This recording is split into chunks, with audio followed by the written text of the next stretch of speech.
Salam alaikum wa rahmatullahi à tous, bonjour à tous et bienvenue à notre nouvel épisode de notre série Viens débattre. Aujourd'hui l'épisode s'appelle La religion de l'homme.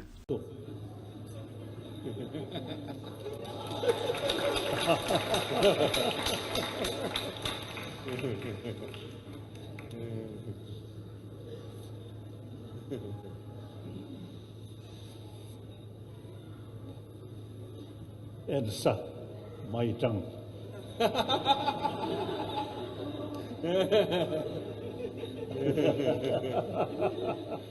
J'ai choisi cet extrait qui a fait le buzz, comme vous l'avez certainement vu, afin d'introduire notre propos parce que, en fait, notre propos va tout à fait porter sur ce sujet, puisqu'on va parler, comme je vous l'ai dit, de la divinisation de l'homme, du culte de l'homme et de l'idéologie de l'individu sans limite. Et pourquoi cet extrait, il illustre bien cela? Parce qu'on voit que cette personne, donc le Dalai Lama, qui est censé être une sommité, un chef religieux, quelqu'un qui a un certain statut religieux, eh bien on voit que même lui reste humain en fait et peut céder à ses pulsions les plus charnelles et les plus problématiques. Donc dans ce nouvel épisode, je voulais parler d'un phénomène assez alarmant selon moi et qui d'année en année en fait ne cesse de prendre de l'ampleur. Donc le siècle qui arrive est effrayant. Certainement, bien d'autres avant nous l'ont dit. Je pense que d'année en année, de siècle en siècle, je pense qu'on répète toujours les mêmes choses. Et on l'a même d'ailleurs dit de tout temps lorsqu'on voyait surgir dans notre époque des choses, des phénomènes qui remettaient en cause nos valeurs, nos principes et nous agressaient dans celles-ci. Par exemple, lorsque le siècle des Lumières est venu, donc au XVIIIe siècle, en France, en Europe et ailleurs, on a vu ça comme, dans les premiers temps, les gens ont vu ça comme quelque chose de problématique parce que ça venait remettre en question une certaine conception de la religion, de certaines valeurs, certaines pensées en fait, certaines conceptions du monde. Là, si on prend un exemple plus récent et qui vous parlera aussi certainement, on peut comprendre que face à la vague d'immigration qu'il y a eu en France le siècle précédent et même en Europe, mais surtout en France lorsque la France elle a fait venir des immigrés algériens, marocains, bref, maghrébins dans le but de travailler, on peut comprendre que la population française elle ait pu prendre peur de voir ses valeurs, ce qu'elle affectionne, ses croyances s'effriter et changer. C'est apparemment ce qu'on appelle maintenant sous le nom du grand remplacement. C'est une expression théorisée par Renaud Camus. Et en fait, que cette théorie elle soit vraie ou pas, on s'en fout, on s'en fiche. C'est juste un exemple pour illustrer. Qu'elle soit vérifiable ou non, on s'en fiche. J'ai pris cet exemple pour introduire le propos visant à dire que devant un changement systémique, sociétal, ethnique ou peu importe, l'être humain a toujours réagi d'une façon alarmiste et cela est souvent fondé. Ici, on ne parle que de changements ethniques, sociétaux, culturels. Donc, même si cela peut être dévastateur et attristant, c'est vrai pour un pays, de voir sa culture, sa population changer, même si je suis maghrébine, je suis musulmane, je peux comprendre quand même que ça puisse être déroutant de voir arriver dans son pays des personnes d'une toute autre nationalité, d'une toute autre culture, d'une toute autre religion, sans pour autant dire que je suis raciste ou quoi que ce soit, mais je peux comprendre que ça soit déroutant. Mais même si ça peut être déroutant, ça reste relatif puisque les personnes qui viendraient, donc selon Camus, celui qui a théorisé ça, remplacer la population initiale, elles amènent avec elles certains changements certes, mais ces changements, même si ce sont des changements de religion, de culture, de mœurs, ça reste à un niveau très superficiel, donc des pratiques culturelles, religieuses, sociétales. On reste dans la sphère très humaine en fait et anthropomorphique. Donc même s'il y a une mécompréhension entre ces deux populations qui s'affrontent finalement, puisqu'on reste sur un terreau commun, qui est la réalité humaine et biologique, on peut quand même s'entendre et trouver des alternatives quand on fait preuve de bonne foi. Nous, on nous fait croire à la télé, avec cette théorie d'ailleurs du grand remplacement, que la population civilisation française va être remplacée et que c'est impossible de s'entendre sur des alternatives. C'est pas vrai. On peut discuter avec les gens, il peut y avoir des alternatives, on peut se mettre d'accord sur certaines choses. C'est encore possible de discuter. Tandis que dans ce qui est en train d'arriver actuellement depuis plusieurs années, on se rend compte que l'intercompréhension, le fait de parler avec l'autre, l'intercommunication est très compliquée, voire impossible, puisque ce à quoi nous assistons est une remise en question d'une chose censée être la même pour tous les humains, la réalité biologique. Un conflit ontologique Dans ce que je vais dénoncer aujourd'hui, cela va bien plus loin qu'un simple conflit d'opinion, comme je l'ai dit, de croyances, d'ethnie, de religion ou de valeurs. On n'est pas en train de voir une frange de la population remettre en question notre religion, nos modes de vie ou même nos nationalités. Ici, c'est bien plus grave parce qu'on assiste en fait à une déconstruction de ces choses qui, de tout temps, ont uni les hommes car inéluctables, biologiques et scientifiques. Les fondements même de la science sont remis en question. La base même de l'humanité, le fait que celle-ci soit fractionnée en deux sexes, hommes et femmes, à partir desquels descendent tout le reste de l'humanité, commence à être sérieusement remise en question. Donc ça veut dire qu'en fait ce sont plus simplement des petites guéguerres de nationalité ou de religion là auxquelles on assiste, mais bien l'imposition mortifère d'une idéologie qui prend de plus en plus de terrain et qui a de plus en plus d'adeptes. Ce qu'il faut comprendre, autrement dit, là, on n'est pas en train d'assister à un changement civilisationnel, à un changement de population, à un changement de culture, à un changement de religion. Ce à quoi on assiste, en fait, ici, c'est un changement dans l'ontologie même, dans la biologie. Et là, c'est très compliqué parce que si on peut comprendre en tant qu'être humain, moi je suis musulmane par exemple, je suis maghrébine et française, mais je peux comprendre un chinois, je peux comprendre un tahitien, je peux comprendre un polonais, je peux comprendre des personnes qui ont une autre culture, des autres mœurs que moi, ça se comprend, même si je ne les adopte pas, je peux les comprendre. Tandis que lorsqu'on parle carrément de changer un prisme biologique, un prisme scientifique, une réalité sur laquelle on est tous d'accord de base, eh bien là forcément l'incompréhension va arriver. Mais avant de continuer sur ça, il faut d'emblée donner la définition ici de l'idéologie. Donc qu'est-ce qu'une idéologie? Et la différencier radicalement et nettement de la religion. Une idéologie, c'est un système prédéfini d'idées, appelé aussi catégories, à partir desquelles la réalité est analysée par opposition à une connaissance intuitive, donc plus sensible de la réalité sensible perçue. De tels systèmes considérés comme idéologiques existent dans les domaines politiques, social, économiques, culturels et religieux.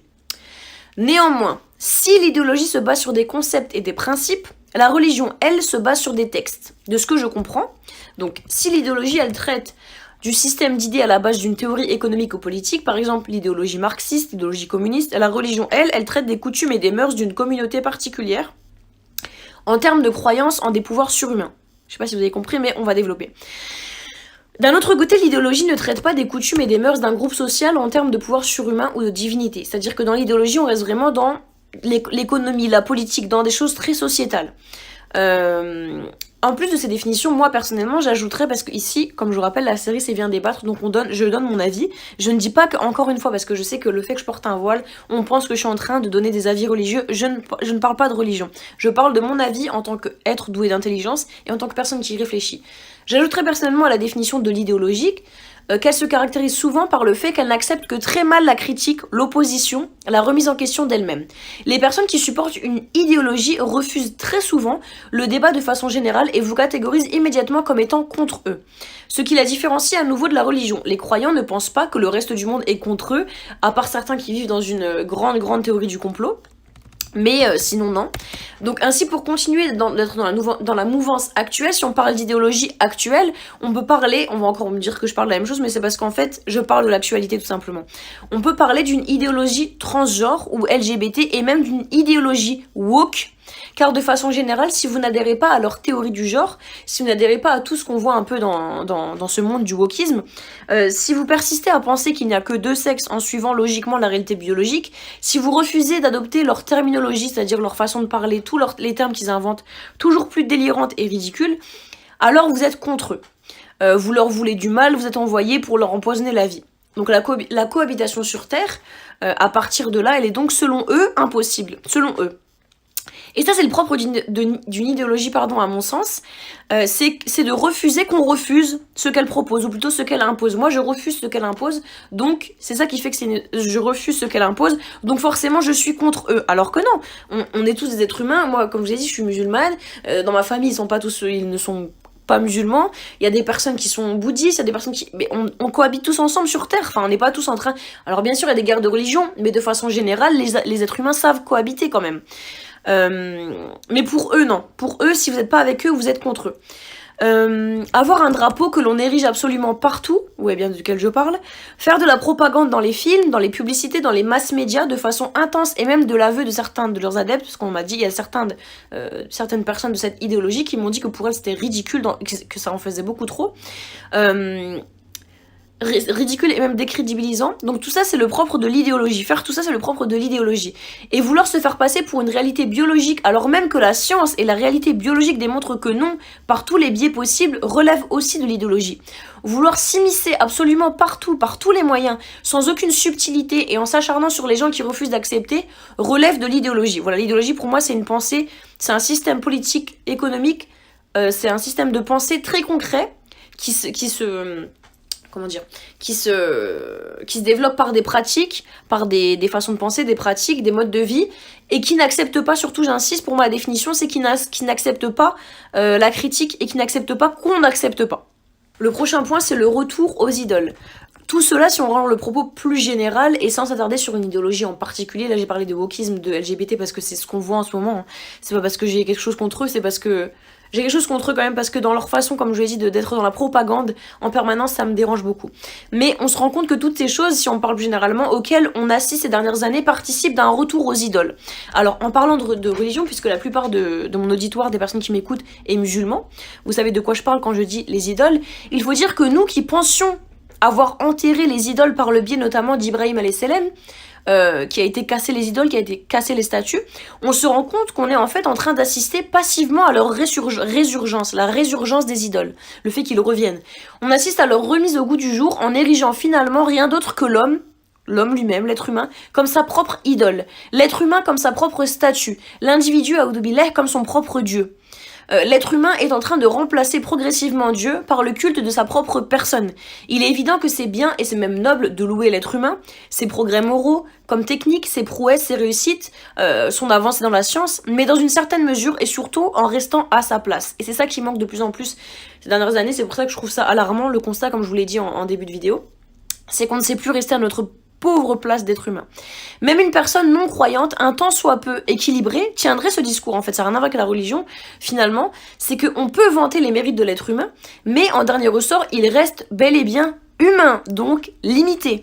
À ce titre, il a des limites qui lui sont imposées de lui-même par sa nature biologique, par sa nature physique, par sa nature mentale, que ce soit intellectuelle ou physique. Et il n'est pas besoin d'être croyant pour dire cela. Les plus grands scientifiques l'ont toujours reconnu. L'être humain ne peut pas tout faire, ni tout connaître, ni tout explorer, parce qu'il est limité dans le temps, dans l'espace, dans sa mémoire, dans ses capacités, dans sa raison. C'est tout en fait. Nous sommes limités. Or, de nos jours, c'est devenu presque insultant que de dire cela, que de soulever le fait que l'être humain est, de fait, par son essence et par sa nature, un être limité. C'est exactement le retour aux idoles c'est exactement en fait dans le retour aux idoles qu'on peut placer cela. Alors non pas aux idoles de fer et d'argile, comme celle qu'a combattu Ibrahim alayhis salam, mais plus grave aux idoles humaines, au shirk en fait de l'être humain, c'est-à-dire l'associationnisme. On voit ainsi émerger petit à petit une nouvelle religion, celle du surhomme, du self-made man, de l'homme qui s'est fait tout seul. Rien d'autre qu'une manifestation ridicule du pire qibr, c'est-à-dire du pire orgueil dont peut faire preuve l'homme. Finalement, en refusant toute limite biologique, naturelle, scientifique, l'être humain se place, ou plutôt pense se placer, à la place de Dieu, a'oudou billah, puisqu'il constitue désormais lui-même son unique limite, alors clairement il se place comme Dieu, il faut dire les termes, parce que c'est vrai. La plupart de nos concitoyens, que Dieu nous en préserve, font donc du shirk dans l'une de ses plus grandes formes, de l'associationnisme, parce qu'ils vont à l'encontre de ce que la nature, de ce que Dieu a érigé en termes de lois biologiques, en termes de limites, en termes de frontières en fait, en termes d'achèvement. La plupart de nos concitoyens vont à l'encontre de ça parce qu'ils veulent toujours aller plus loin sans prendre en compte en fait les limites biologiques qui nous échoient, c'est-à-dire qui nous sont imposées. Mais cela vient bien sûr de quelque part, on l'a dit, de cet orgueil incroyable qui d'année en année, dans une société sans repères et dévoyée, ne cesse de grandir. J'ai nommé le qibr, l'orgueil. Notre prochain point, c'est l'ascension sans limite. Alors, à propos de cet orgueil, on a ainsi peut-être pensé qu'il avait atteint son apogée lorsqu'on a voulu se rendre comme maître et possesseur de la nature, comme pour reprendre l'expression chère à Descartes, qui est un philosophe français, même si cette expression a été galvaudée, c'est-à-dire reprise à tort et à travers en ne respectant pas toujours sa signification initiale, elle illustre quand même très bien ce que l'on vit actuellement depuis plusieurs années. Descartes y parle que l'être humain veut se rendre comme maître et possesseur de la nature. L'être humain, puisqu'il se pense émancipé de la croyance en Dieu, qu'il juge désormais inutile à l'ère de la science et des nouvelles technologies, L'être humain, en fait, il croit naturellement pouvoir donc reprendre la place de Dieu dans toute chose, y compris dans la maîtrise de la nature. Cette volonté orgueilleuse, il faut le dire, et illusoire, lui est souvent battue en brèche lors d'événements contre lesquels personne ne peut rien. Par exemple, la pandémie du Covid qui a mis tout le monde entier à terre. Et à l'arrêt, les catastrophes naturelles, etc. Ça remet un peu l'humain à sa place. Mais cela vient un petit peu, et encore c'est même plus forcément le cas, rabattre l'orgueilleux caquet de l'homme pour lui rappeler qui est aux commandes, et forcément ce n'est pas lui. Malgré ça, on a assis notre puissance notre puissance très humaine et prétentieuse sur la nature.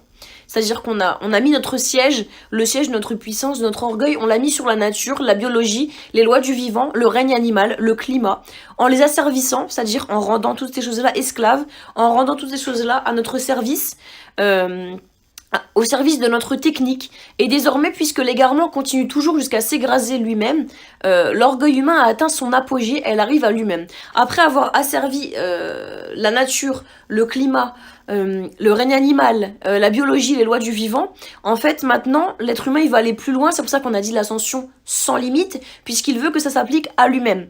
Après avoir eu la main mise sur toute chose de son environnement, comme ce que l'on vient d'énoncer, l'être humain il va plus loin et compte se maîtriser lui-même dans sa biologie et sa nature même d'être humain.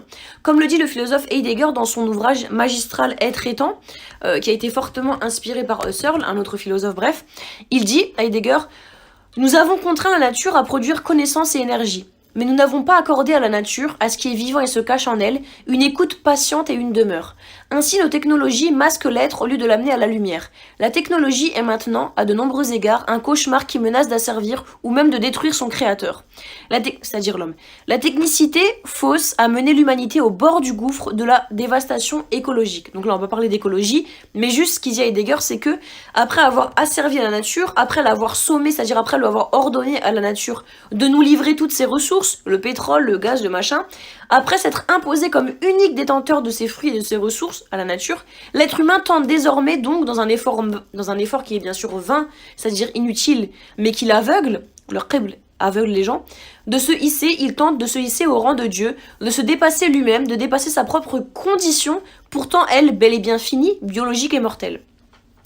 Soi-disant émancipé de toute règle, cela n'est qu'une illusion à nouveau, parce qu'on se pense émancipé des règles, on se pense émancipé de la nature, on se pense émancipé de sa condition humaine, alors que on y est bel et bien ramené à chaque fois. Donc ce soi-disant émancipé, il se place ainsi en démiurge, c'est-à-dire en Dieu créateur, surpuissant, qui pourrait, à sa guise, changer même sa propre condition humaine, biologique et finie. Cela s'inscrit dans une époque, la tristement nôtre, donc la nôtre triste, dans laquelle la suffisance humaine a dépassé tous les stades. La suffisance, ça veut dire la prétention humaine a dépassé tous les stades, toutes les limites, et même l'entendement, la raison. L'homme s'érige alors en grand décideur, en gardien, en empereur, nonobstant, ça veut dire reniant toute forme de règle, se pensant au-delà de celle-ci. Alors même qu'il n'est homme, femme, il se pense apte à changer cela. Alors même qu'il constate une réalité biologique sur son corps, il nie celle-ci, et dans son orgueil infini, veut soi-disant choisir lui-même ce qu'il est. Cela pourrait sembler noble et même compréhensif, car chaque être humain a le droit de se choisir. Il a le droit de choisir, comme nous l'avons dit plus avant dans la vidéo, sa religion, son style, son mode de vie, ses croyances, ses relations, ses affinités, ses hobbies, sa vie professionnelle, ce qu'il va manger demain, ce qu'il va manger aujourd'hui. Tout cela, c'est contingent, c'est pas quelque chose de nécessaire. Autrement dit, ça ne change en rien sa condition humaine. Un homme blanc, cadre dans une grande entreprise et catholique ne diffère en rien d'un homme noir, pauvre et musulman. Dans leur essence, ils sont tous les deux des êtres humains. Ils ont simplement eu un contexte, une histoire de vie, un vécu différent, qui les a menés là où ils sont.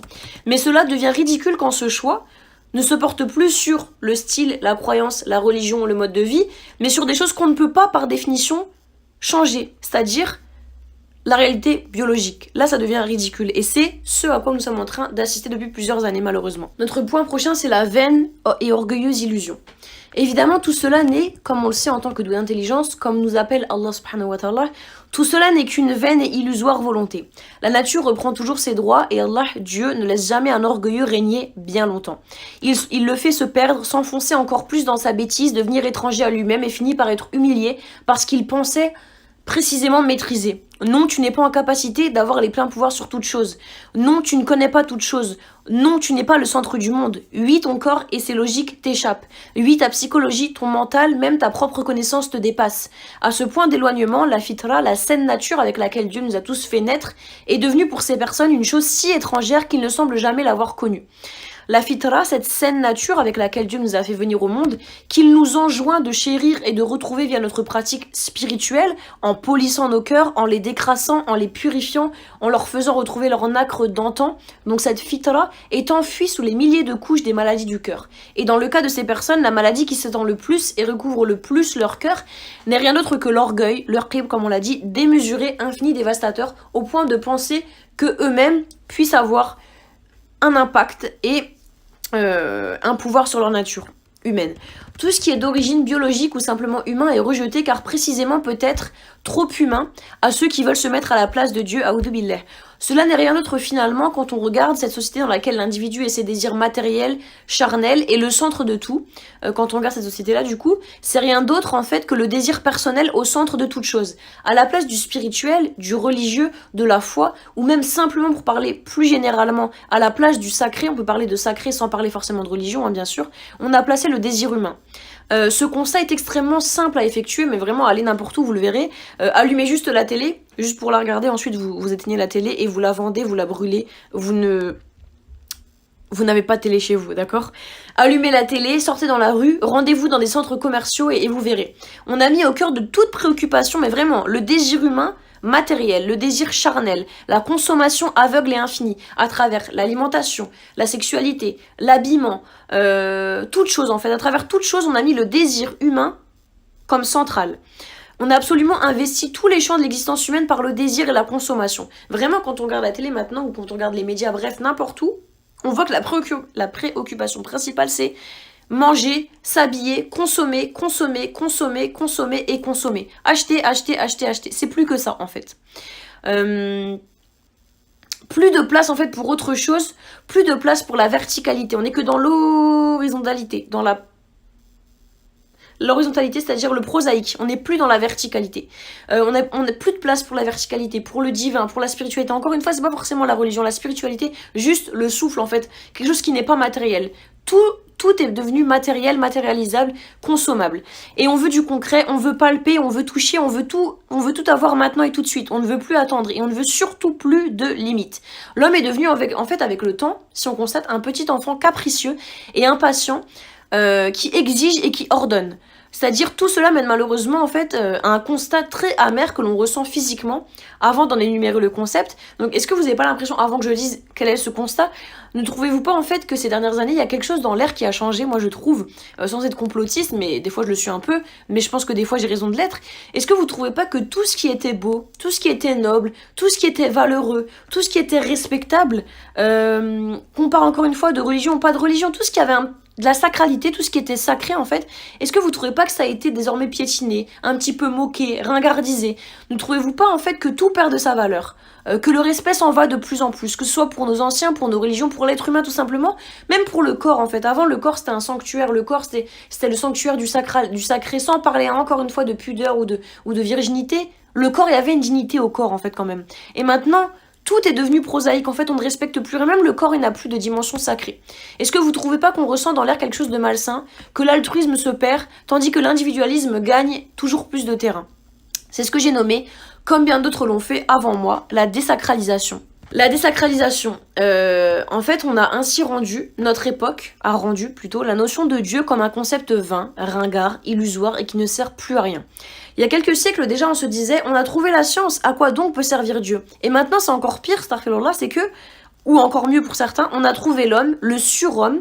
À quoi donc sert vraiment Dieu alors? On a fait de ces hommes des dieux humains, faillibles, friables, et c'est la raison pour laquelle on aime précisément cela, car on a créé des dieux à partir des hommes. Les influenceurs, les stars, les nouveaux gourous du développement personnel ont peu à peu réussi leur entreprise. Et le plus tristement ridicule, c'est que ceux qui les suivent aiment les voir être terriblement humains, s'énerver, se frapper, hurler, faire preuve de la plus grande des débilités, agir comme de sombres bestiaux. Ils ont, ces personnes-là, désacralisé ce qu'il était. On a fait descendre Dieu de son piédestal pour le rendre matériel, aussi matériel que leurs nombreux placements de produits l'ont enterré en fait, ont enterré Dieu et l'ont remplacé. La nouvelle religion, c'est celle de l'homme, qui se dandine, qui se pavane et qui montre ses moindres caprices, vante ses défauts et pleure ses qualités, montre ses péchés à qui le veut et ne craint plus rien d'autre que lui-même. Dans ce triste siècle, il n'y a plus de notion de sacré. Du moins, elle est désormais réservée à des humains qui offrent, comme nouvelle croyance, la promotion du vide à un tas de followers, lessivés, en perte de repères et s'étant délestés de leur intelligence. Ce que l'on aime maintenant, ce que l'on idolâtre, ce que l'on met au-dessus de tout, c'est la promotion du vide, du néant, relayé par des êtres humains aussi creux, aussi débiles et aussi insupportables que ridicules. Dire que l'on est passé de la vénération, de statue, à celle d'un Dieu unique et bon, pour redescendre finalement, pour se rabaisser et revenir plus bas que terre en adorant des êtres humains eux-mêmes, pire en les idolâtrant dans leur plus grande banalité, voire médiocrité. Plus ils nous vendent de la bêtise, de la grossièreté, de l'impudicité, bref du vide, plus on voit la masse populaire en redemander et en redemander. On va pas citer de personnes, mais je pense que vous pensez toutes à la même personne que moi. Plus on fait la promotion du vide et plus on voit les gens en redemander, ils adorent ça. Et le sacré en fait a laissé la place à la banalité, au médiocre, au tristement fini et humain. On n'adore plus rien d'autre que soi-même et c'est ça qui est foncièrement dangereux. Car si on adore une entité infinie, imparfaite et capable du pire comme l'être humain, qu'est-ce qu'on va alors détester ? Le prochain point qui me semble vraiment important, c'est le fait de redonner sa dignité au corps. L'un des grands fondements sur lequel toutes les civilisations humaines du monde entier se sont toujours mises d'accord est celui de la sacralité de la vie humaine, de la dignité de l'être humain dans sa dimension physique et mentale. Porter sans cesse atteinte à ce corps par des transformations, des modifications, des charcuteries sans nom, n'est pas digne de l'être humain. Moi, c'est ce que je pense. Et même pas non plus de l'animal qui, s'il n'a pas de réflexion, l'animal, il a tout de même, on le voit, il a tout de même un certain respect pour son corps propre. Il a de la pudeur, il fait ses besoins en se cachant. Voilà. Même l'animal, il a un certain respect et une certaine dignité par rapport à son corps. La société individualiste et progressiste, la société de consommation à outrance, a voulu nous faire croire que le corps n'était qu'une enveloppe charnelle, modifiable au gré de nos envies, uniquement là pour servir nos désirs et asseoir toutes nos fantaisies. Notre corps, pour nous croyants, est une amana, autrement dit un dépôt, un prêt fait par Dieu dans cette vie et auquel nous devons prêter le plus d'attention possible car on devra le lui rendre et justifier de ce qu'on lui a fait subir ou non. Notre corps n'est pas qu'une coquille vide, n'est pas qu'une apparence, n'est pas qu'une enveloppe. Notre corps a de la profondeur. Et comme le dit bien Merleau-Ponty, qui est aussi un philosophe, se joue un entrelacement réciproque du corps et de l'esprit. L'un ne doit pas subir les fantaisies permanentes et destructrices de l'autre. À deux, le corps et l'esprit, ils forment la réalité humaine et c'est au nom de la dignité de celle-ci, au nom de la dignité de la condition humaine, que nous ne devons pas tout accepter au nom du progrès. Pour conclure, on peut dire que à une époque où l'hubris, la démesure, c'est-à-dire l'hubris, ça veut dire la démesure, a dépassé toute chose, où leur qibr, l'orgueil, est devenu une attitude banale, où l'idolâtrie reprend du terrain, nous devons dire non en tant que musulmans et ne pas avoir peur de se faire passer pour rétrograde, moyenâgeux ou rabat-joie. Et en fait, j'ai envie de vous dire, nous devons dire non en tant qu'être humain en fait, parce que encore une fois, même sans être religieux, même sans être musulman, même sans être croyant, normalement, un être humain bien constitué, il a cette sacralité du corps, il a cette dignité de l'être humain, il a cette dignité. Je vois énormément de personnes qui sont pas musulmanes, qui sont même pas croyantes, et qui sont choquées en fait par tout ce qu'on voit ces derniers temps, par toutes ces vagues d'idéologie, de wokisme, de transgenre, de ceci. Je vois beaucoup de personnes qui sont choquées en fait et qui sentent vraiment une inversion des valeurs et qui sentent vraiment une profonde attaque dans leurs valeurs propres en fait. Et je pense que vraiment ça s'émancipe de la religion. On est vraiment attaqué dans nos valeurs humaines, dans notre dignité humaine en fait, et universelle.